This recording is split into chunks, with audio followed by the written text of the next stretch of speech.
그리스도에서 사랑하는 새순 가족 여러분, 누군가를 부르는 이름에는, 호칭에는 의미가 있습니다. 내가 누군가를 어떻게 부르는지에는 내가 그 사람을 어떻게 생각하는지, 그리고 내가 그 사람을 어떻게 대하는지 관계가 드러나기 마련이지요. 제 핸드폰에는 이제 사람들의 이름이 저장되어 있는데, 보통은 이제 기억하기 좋게 되어 있습니다만, 저 같은 경우는 아버지는 아버지 이렇게 되어 있습니다. 당연한 이야기겠지만은 꼭 그렇지는 않습니다.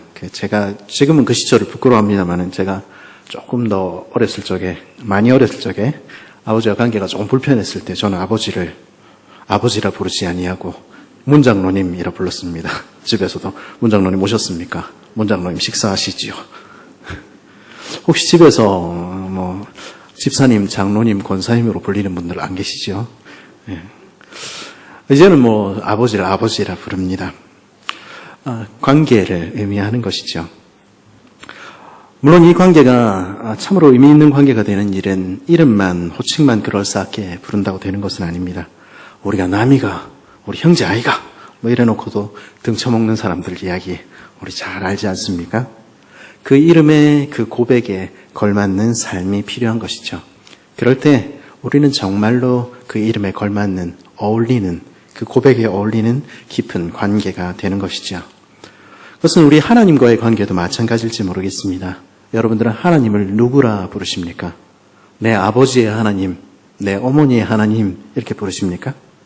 우리는 예수님을 누구라 부르고 있습니까? 다른 사람이 아니라 나에게 예수님은 어떤 분이십니까? 오늘 아침 우리가 나누는 말씀은 예수님께서 제자들과 함께 가이사랴 빌립보라는 동네로 가시던 길로 우리를 인도합니다. 그리고 마가는 사실 이곳 이스라엘의 제일 북단에 있는 이 가이사랴 빌립보로부터 예수님의 예루살렘으로 십자가로 향하시는 마지막 여정이 시작되었다고 밝히고 있습니다. 그러니 이곳은 중요한 전환점, 터닝 포인트가 되는 것이죠. 가이사랴 빌립보는 갈릴리 호수에서도 40km 북단에 있는 허르몬산 아래에 자리한 도시입니다. 예수님 당시에는 헤롯 빌립의 수도가 있는 곳으로 이스라엘의 제일 북단에 해당하는 곳이었습니다. 그런데 이런 사실들보다 우리 당시 사람의 기억에 남아있는 것은 그곳에는 헤롯 대왕에 의해서 세워진 황제의 신전이 있다는 것 때문이었습니다. 우리는 헤롯 대왕 하면은 예수님 태어나실 때 아기나 죽이던 그런 사람으로 생각합니다만 사실 이 헤롯 대왕은 대단한 인물이었습니다. 여러모로 그렇습니다. 그래서 오늘날 같은 시대에도 아마 살아남고 성공하지 않았을까 싶습니다. 이 사람은요, 사실 유대인의 왕이 될 수 없는 사람이었습니다. 그의 아버지 안티파트로스는요, 유대인교로 개종한 에돔 사람이었고요. 그의 어머니는 아라비아의 나바티아 왕국의 공주였습니다. 그러니까 유대인이랑은, 유대 왕자랑은 아무 관계가 없는 사람이었습니다. 그런데 유대 하스모니안 왕가의 두 왕자 권력 다툼을 하는 사이에 헤롯의 아버지 안티파트는 로마의 폼페이우스 장군을 끌어들입니다. 그런가 하면은 로마의 우리가 아는 그 시저의, 그러니까 애굽에서 위기에 빠졌을 때 유대아군 4,000명을 끌고 가서 구원해내지요. 이런 충성의 대가로 유다의 행정장관직에 오르게 됩니다. 그 아래서 갈릴리 지역을 다스리도록 임명되었던 이 헤롯은 시저의 장군이었던 마르쿠스 안토니우스, 또 클레오파트라 이런 사람들과 절친이 됩니다. 그리고 그들의 도움을 받아서 하스모니안 왕가의 마지막 왕자 안티고누스를 죽이고 그 공주 마리암네와 결혼함으로써 유대 왕으로 즉위하게 되지요. 말하자면 정치의, 연출의 끝판왕이라고 할 수 있습니다. 그런데 이 헤롯의 정치 인생에 위기가 찾아옵니다. 그것은 줄을 잘못 선 것입니다. 로마의 내전 상황에서 안토니우스와 클레오파트라의 편에 선 것이죠. 악티움 내전에서 패배한 안토니우스와 클레오파트라가 자살하고 나자 헤롯은 이제 벼랑 끝에 서게 된 것입니다.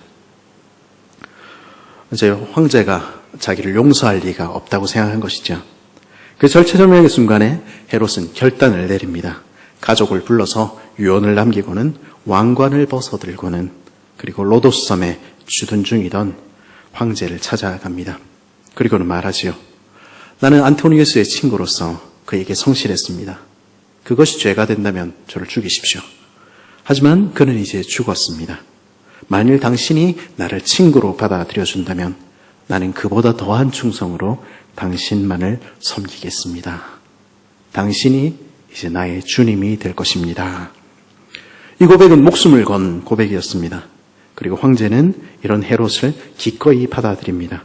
헤롯에게 왕관을 돌려주고 그를 유대 전체의 왕으로 삼지요. 그뿐만이 아닙니다. 아랍과의 분쟁이 생겼을 때 헤롯의 편을 들어주고 아랍 왕이 죽자 그의 영토였던 가이사 빌립보 지방을 헤롯에게 안겨주지요.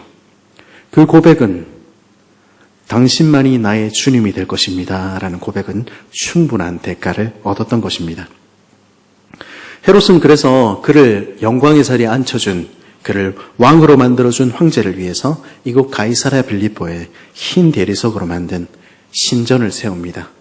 누구를 위한 신전입니까? 황제를 섬기는 신전을 세운 것입니다. 황제를 향해서 이렇게 고백한 것이죠. 당신은 나의 주님이십니다. 당신은 하나님의 아들이십니다. 우리 잘 아는 표현이 있죠. 주는 그리스도시요 살아계신 하나님의 아들이십니다. 이 표현이 헤롯이 했던 고백이죠. 이 고백은 영광을 위한 고백이었죠. 그리고 헤롯이 황제를 나의 주라 부른 이곳에서 예수님께서는 제자들에게 물으신 것입니다. 너희는 나를 누구라고 하느냐? 십자가로 내려가는 그 터닝 포인트에서 예수님께서는 그 제자를 향해서 물으신 것입니다. 너희는 나를 누구라고 부르느냐? 이 질문은 우선 이런 질문으로 시작됐습니다. 사람들은 나를 누구라 하더냐? 내가 인기가 어떠냐? 사람들이 평판이 어떠냐? 이런 질문이었을까요? 인기가 중요한 요즘 같은 때는 그런 질문을 할 수 있겠죠. 그처럼 예수님께서도 단순히 자신에 대한 사람들의 평판을 듣기 위해서 질문하실 것일까요? 그렇지 않습니다. 예수님의 이 질문은 사실 아주 결정적인, 훨씬 더 중요한 질문입니다. 마치 헤롯의 운명을 갈라놓았던 그때처럼 예수님은 너희는 나를 누구라 부르느냐, 사람들은 나를 누구라 부르느냐 결정할 시간이 다가온 것입니다. 예수님을 누구라 부르는지에 따라서 그 운명이 완전히 바뀌는 결단의 시간이 온 것이죠.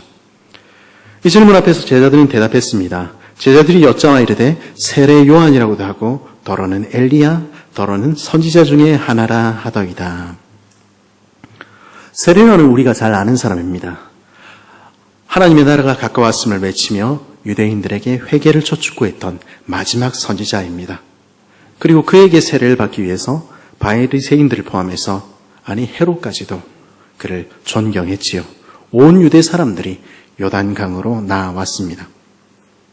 그런가 하면 엘리야는 우리 구약 성경에서 잘 알려진 인물입니다만 특별히 말라기에서 다시 오리라 약속했던 선지자입니다.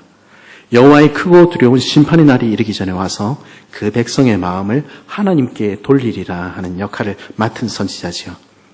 예수님께서는 세례 요한이 바로 엘리야였다 말씀하셨습니다. 그리고 사람들은 예수님을 그런 선지자 중에 하나라고 말하기도 했습니다. 세례 요한이건 엘리야건 아니면 선지자 중에 하나이건 간에 그들은 당대에 모두 존경받는 사람이었습니다. 그러면 예수님도 존경한 것 아닌가, 호의적이었던 것 아닌가 생각할 수 있을 것입니다. 그런데 예수님의 반응은 달랐습니다. 마태복음과 누가복음에서 예수님께서는 그런 사람들을 이렇게 꾸짖으셨습니다. 너희들은 죽은 선지자의 무덤은 꾸미고 의인들의 비석은 만들지만 그러나 그들을 통해서 역사하시는 내게 말씀하시는 하나님의 말씀은 듣지 않는구나. 세례 요한 훌륭하지요. 엘리야 대단하지요. 선지자들을 존경받을 만합니다. 그러나 그렇게 말하면서도 그 사람들의 이야기에는 귀 기울이지 않는 것이죠. 세례 요한은 무엇이라 이야기합니까? 오시는 하나님의 아들을 보라 이야기하지 않습니까? 선지자들은 누구를 가리킵니까? 오실 왕을 바라보라 그렇게 이야기하지 않습니까? 그러나 그 오신 왕이 오셨는데 그 예수님은 보지 않고 예수님을 주님으로 섬기지는 않는 것입니다. 내 삶을 바꾸기는 원치 않는 것이죠. 그것이 당시의 사람들의 모습이었습니다. 그리고 그것은 예수님에 대해서도 마찬가지였습니다. 예수님 참 대단하지요. 예수님 훌륭한 분입니다. 그러나 나하고는 상관이 없습니다. 그렇게 이야기할 수 있는 것이죠. 내 삶에는 개입하지 마십시오. 내 삶은 내 것 아닙니까? 나는 별로 예수님을 주님이라고 부르고 싶지는 않습니다. 그렇게 말할 수 있는 것이죠. 그런 우리에게 예수님께서는 물으시는 것입니다. 그러면 너희는 나를 누구라 부르느냐? 너희에게 나는 누구냐? 너의 고백은 무엇이냐? 물으시는 것이죠. 그 질문 앞에서 오늘 베드로는 제자들을 대표해서 말합니다. 29절 뭐라고 이야기하고 있죠? 함께 읽어볼까요? 29절입니다. 시작.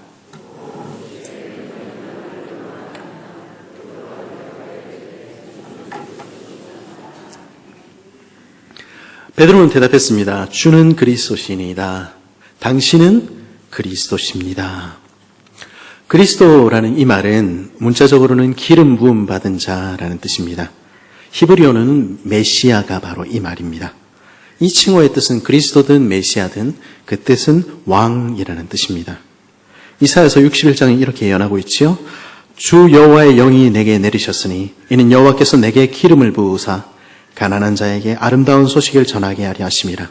나를 보내사 마음이 상한 자를 고치며 포로된 자에게 자유를, 갇힌 자에게 노임을 선포하며 여호와의 은혜의 해와 우리 하나님의 보복의 날을 선포하며 모든 슬픈 자를 위로하되 무릇 시온에서 슬퍼하는 자들에게 화관을 주어 그 죄를 대신하며 기쁨의 기름으로 그 슬픔을 대신하며 찬송의 옷으로 그 근심을 대신하시고 그들이 의의 나무 곧 여호와께서 심으신 그 영광을 나타낼 자라 일컬음을 받게 하려 하심이라.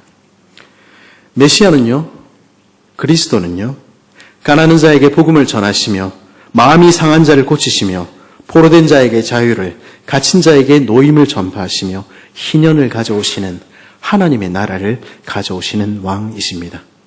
우리를 하나님 백성 되게 하시는 왕이십니다. 역사 속 이스라엘의 모든 왕들이 실패한 그곳에서 이사야는 성령의 기름을 받으실 한 왕이 오실 것이다. 그분이 하나님 나라를 회복하실 것이며 그 백성을 다시 하나님 백성 만들어 주실 것이다 예언했던 것입니다. 그리고 700년의 시간 동안 유대인들은 이 메시아가 오시기를, 이 그리스도가 오시기를 기다려 온 것이지요. 베드로와 제자들은 예수님께서 하신 일을 보았습니다. 그리고 들었습니다. 눈먼 자가 눈을 뜬 것을 보았고 문둥병자가 낫는 것을 보았습니다. 악한 영에 의해 사로잡힌 사람들이 풀려나는 것도 보았고 죽은 사람이 살아나는 것도 본 것입니다. 하늘에서 떡이 내리는 것도 보았고 천국 복음을 들었습니다. 그러니 지금 그들 앞에 선 그분은 단지 세례 요한이나 단지 엘리야나 단지 선지자 중에 하나일 수 없었습니다. 예수님이야말로 이스라엘을 구원할 하나님의 나라를 가져올 메시아임이 분명했습니다. 그러기에 베드로는 고백한 것입니다. 당신은 나의 주, 나의 왕이십니다. 헤롯이 아우구스투스에게 무릎을 꿇었듯이 베드로와 예수님의 제자들은 그 앞에 무릎을 꿇고 고백하신 것입니다. 당신이 나의 주님이십니다. 베드로의 고백은 진심이었습니다. 그리고 그 고백에는 그리스도를 왕으로 만들기 위해서라면 무엇이든지 하겠다는 결심도 있었을 것입니다. 그런 결심 정도 없이 예수님을 3년간 따라다닐 수는 없는 것이죠. 그러나 동시에 그의 이해는 아직 충분하지 못했습니다. 베드로와 제자들은 그분이 나에게 좋은 것 주시는 분, 그분이 왕이라는 건 알았지만은 무엇을 위해서 오셨는지 알지 못했던 것입니다. 그들에게는 아직 가야 할 길이 멀었던 것이죠. 어쩌면 우리도 그와 같을지 모르겠다 하는 생각하게 됩니다. 우리도 아직 예수님에 대해서 잘 알지는 못하는 것이죠. 그러기에 우리의 진심은, 우리의 고백은 때로는 서툴기만 합니다. 한 가지 소망이 있다면, 그러나 우리는 주님을 따라 걷다 보면은 우리는 한날 온전한 이해에 주님이 누구신지 알게 될 것이라는 것입니다. 한날 우리는 주님과 얼굴과 얼굴을 맞대어 볼 것이며 그날에는 주님이 우리를 아시듯이 우리도 주님을 알게 될 것입니다. 이 사실을 알 때 우리는 우리 무지 때문에 부끄러워하거나 낙담하지 않을 수 있습니다. 하나님을 잘 알지 못하고 예수님을 잘 알지 못하고 그래서 때로 실수하는 순간들이 있어도 다시 주님 앞에 나올 수 있는 것이죠. 중요한 것은요, 예수님을 나의 주님으로 고백하는가, 그리고 주님과 함께 걷고 있는가 하는 것입니다.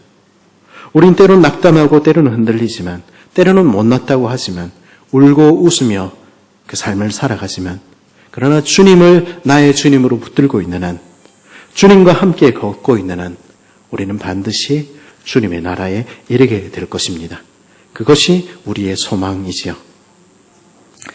예수님께서는 베드로에게 주님이 누구신지 분명한 목소리로 가르치시기 시작했습니다. 예수님이 누구신지도 모르고 빵타령만 하던 그 사람들이 이제 진지한 목소리로 주님은 그리스도이십니다 고백하자 이제 한 단계 더 나아가신 것입니다. 수준별 학습 1단계 지나고 이제 2단계 나아가게 된 것이죠. 우리 주님의 인도하심은 그런 것 같습니다. 한 걸음 한 걸음 우리 수준에 맞춰서, 우리 눈높이에 맞춰서 인도하시는 것이지요. 우리가 어린아이 같을 때는, 우리가 낙담하여 있을 때는 어린아이를 대하듯이 손을 잡고 하나하나 가르치시며 위로하시는 주님이십니다. 그러나 조금 더 자라서 이제 주님에 관한 깊은 이해가 필요할 때에는, 이제는 우리가 좀 결단해야 될 때는 단단한 식물을 먹도록 하시는 것입니다.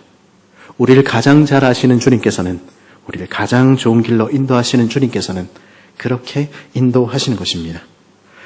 예수님께서는 이제 비로소 제자들에게 자신이 누구신지 말씀해 주십니다. 그리스도께서 무엇을 위하여 오셨는지 알려주신 것입니다. 우리 31절 말씀 같이 읽어볼까요? 시작.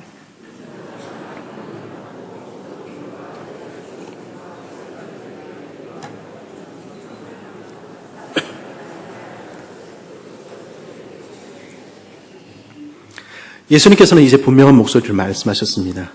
너희가 말한 것처럼 내가 약속된 그리스도다. 내가 자기 백성을 위하여 온 왕이다. 내가 다니엘이 말한 그 인자다. 예수님은 자신이 그리스도이심을 분명히 드러내셨습니다.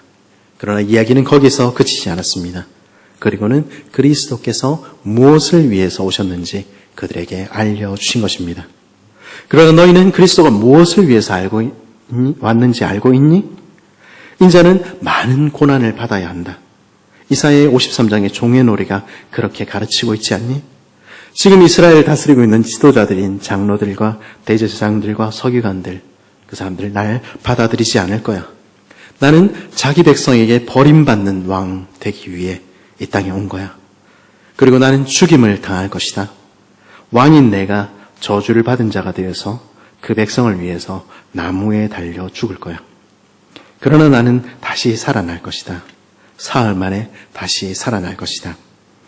예수님께서는 그리스도를 고백한 이들에게 비로소 자신을 열어 보이신 것입니다. 예수님께서는 자기 백성을 저희 죄에서 구원하시기 위해서, 고난받으시기 위해 오신 것이죠. 자신의 죽음을 말씀하시던 예수님의 이야기를 듣던 베드로는 예수님을 따로 불러냅니다.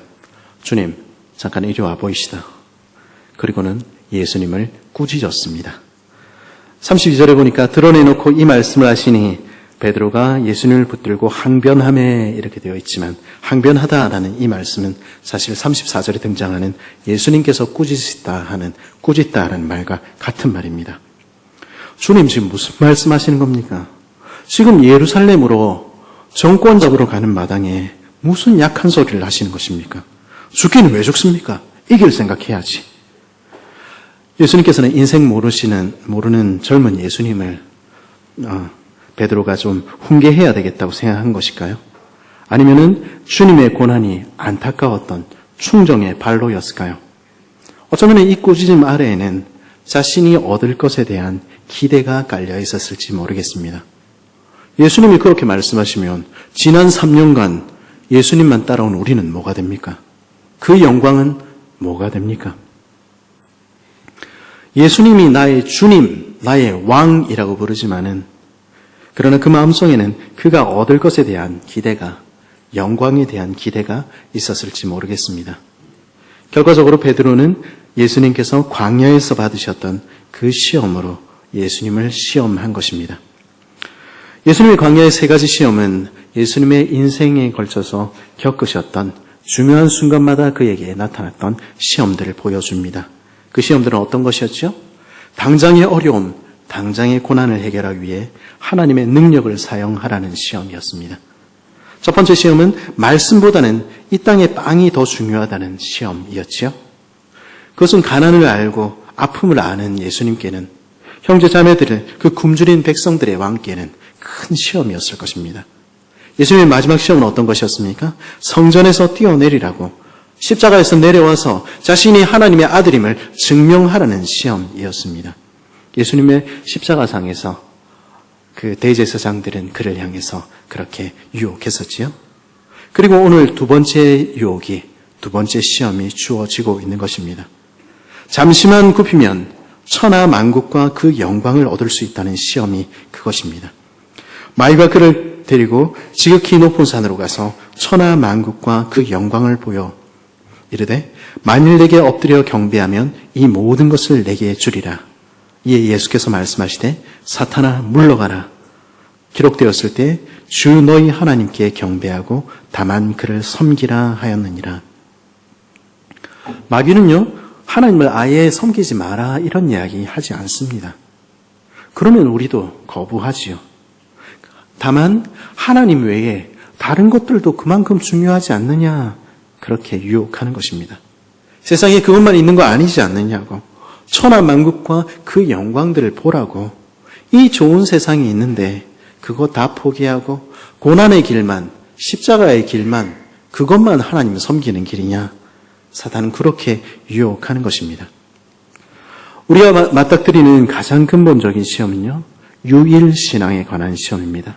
주 너희 하나님께 경배하고 다만 그를 섬기라. 십계명의 첫 번째 계명이 그것이지요. 하나님만 사랑하고 하나님만 예배하며 하나님만 섬기는가. 인생은 거기에 항상 실패하는 것입니다. 이스라엘의 수많은 왕들은 나라들과 그 뜻 외에 다른 것들도 추구하다가 망하는 것입니다. 그래서 자기 백성을 저희 죄에서 구원할 수가 없었던 것이죠.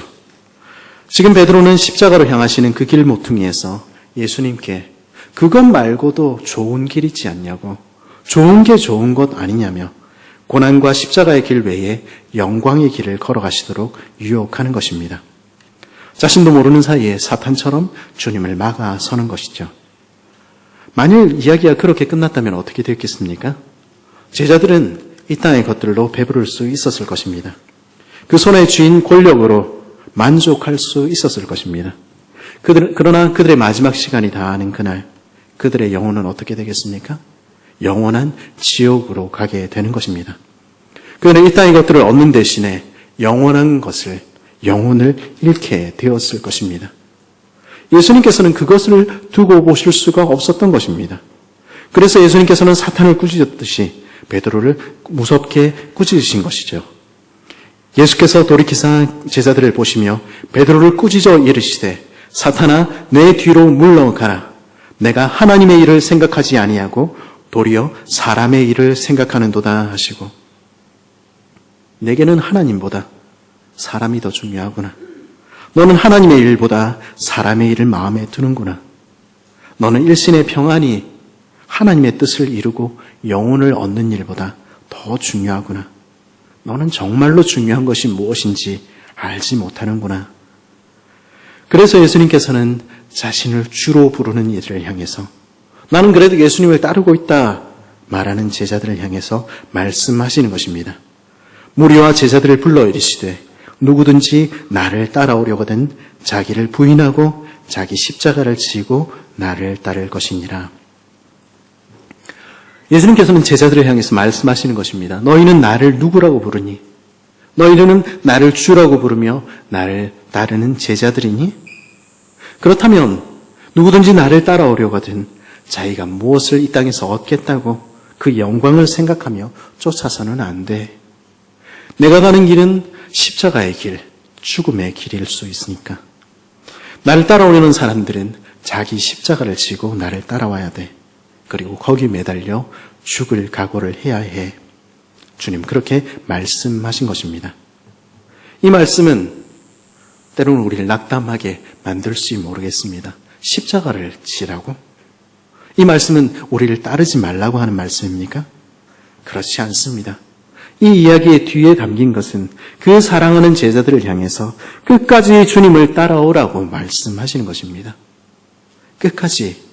그래서 영광을 얻도록, 그래서 영원한 것들을 얻도록 하기 위하여 십자가를 지고 나를 쫓으라 말씀하시는 것입니다.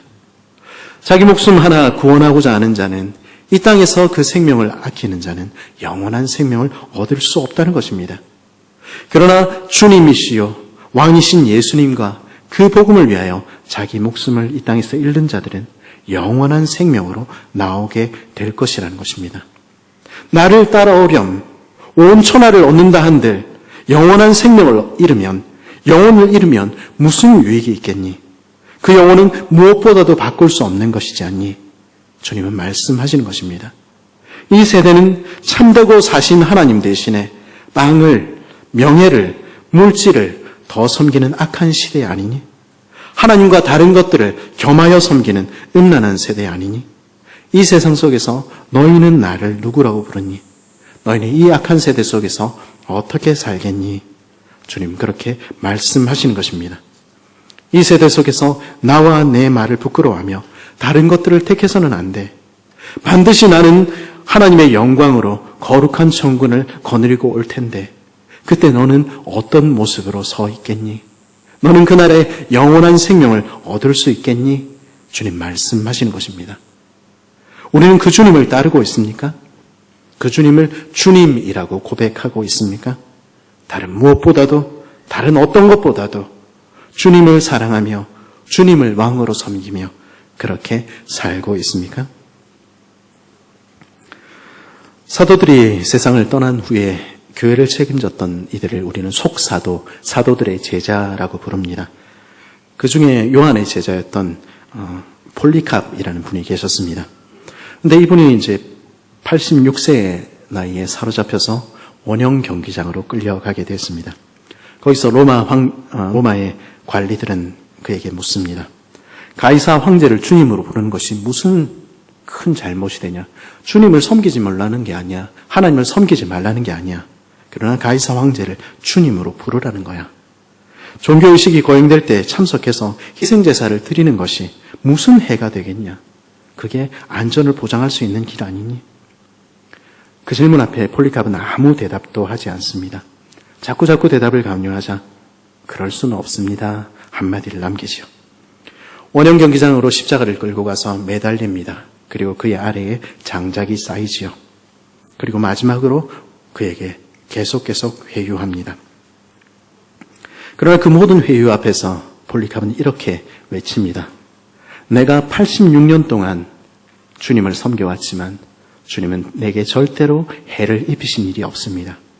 그런데 내가 어떻게 나의 왕이요 나의 구주이신 그분을 욕할 수가 있습니까? 주님은 나의 주님입니다. 그는 그 삶으로 그 고백을 드렸던 것입니다. 그리고는 그 주님을 따라 자기 십자가를 지고 걸었던 그 생애의 마지막에 화형을 당해 죽게 되지요. 우리는 그 결국을 알고 있습니다. 그는 영원한 생명을 얻게 된 것입니다. 그는 그 십자가의 길의 끝에서 영원한 나라를, 하나님의 생명을 얻게 된 것입니다. 그리스도 예수 안에 사랑하는 새순가족 여러분, 너희는 나를 누구라 하느냐? 주님의 이 질문은 그때 그 제자들에게만 주어졌던 질문이 아닙니다. 오고 왔던 모든 성도들에게, 그리고 오늘 우리에게도 주님은 물으시는 것입니다. 너희는 나를 누구라 하느냐? 예수님은 나에게 어떤 분이십니까? 나는 예수님을 어떤 분으로 고백하며 살고 있습니까? 그분은 나와 상관없는 위대한 분, 하늘 저 멀리 계신 분이십니까? 좋으신 분입니까? 그것으로 족합니까? 주님의 음성을 들으십시오. 성경을 읽어보십시오. 예수님께서는 바로 나를 위해서 이 땅에 오셨고, 나를 위해서 고난받으셨고, 나를 위해서 거절당하셨고, 나를 위해서 죽으셨으며, 나를 위해서 부활하신 나의 주, 나의 하나님이라고 우리에게 들려주는 것입니다. 우리에게 말씀하시는 것입니다. 나는 너의 하나님, 너의 주가 되길 원한다. 그리고 나는 너에게 영원한 생명 주길 원한다. 말씀하시는 것입니다. 그분을 우리는 누구라고 부르고 있습니까? 나와 상관없는 분처럼 그렇게 대하고 있습니까? 아니면 비록 서툴지만 주님을 아직 잘 알지는 못하지만 내 삶이 부끄러워서 하나님 앞에 큰 소리로 이야기하지는 못하지만 그러나 주님, 주는 나의 주, 나의 하나님이십니다. 그렇게 부르고 있습니까?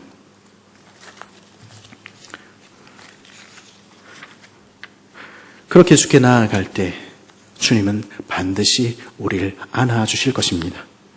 그리고 인도해 주실 것입니다. 주의 이름을 부르는 자는 주는 결코 모른다 하지 않으실 것입니다. 그리고 주님께서는 우리에게 또한 말씀하실 것입니다. 그 주님을 나의 주, 나의 하나님이라 부르는 너는 어떤 걸음을 걷고 있니? 너의 그 고백에 걸맞는 삶을 살고 있니? 물으실 것입니다. 우리는 어떻습니까? 우리는 정말로 고백하는 삶을 살고 있습니까? 주님이 나의 주, 나의 하나님이라고 부르지만은 그러나 주님과 세상을 짝하여 섬기고 있지는 않습니까? 주님을 섬긴다고 이야기는 하지만은 그러나 다른 것들 때문에 주님을 부인하고 있는 것은 아닙니까? 그런 주님을 향해서, 우리를 향해서 주님께서는 말씀하시는 것입니다. 나는 바로 너의 주가 되기를 원한다고. 나는 내 삶에서 너의 하나님 되기를 원한다고 우리 주님은 말씀하시는 것입니다. 우리의 입술의 고백이 나의 주, 나의 하나님이라는 것이 예수님만 나는 섬기겠습니다. 나는 예수님만 따르겠습니다. 주님이 인도하시는 대로 어디든 가겠습니다. 라고 하는 고백이 우리의 고백 되기를 바랍니다. 그럴 때 우리는 영원한 나라를 그리고 영원한 생명을 얻게 될 것입니다. 바라기는 이 자리에 우리 모두가 참으로 그 고백을 마음에 담고 그 고백을 살아내며 그리하여 영원한 나라를 유업으로 얻는 그런 백성들 되기를 간절히 바랍니다. 우리 같이 한번 기도하겠습니다.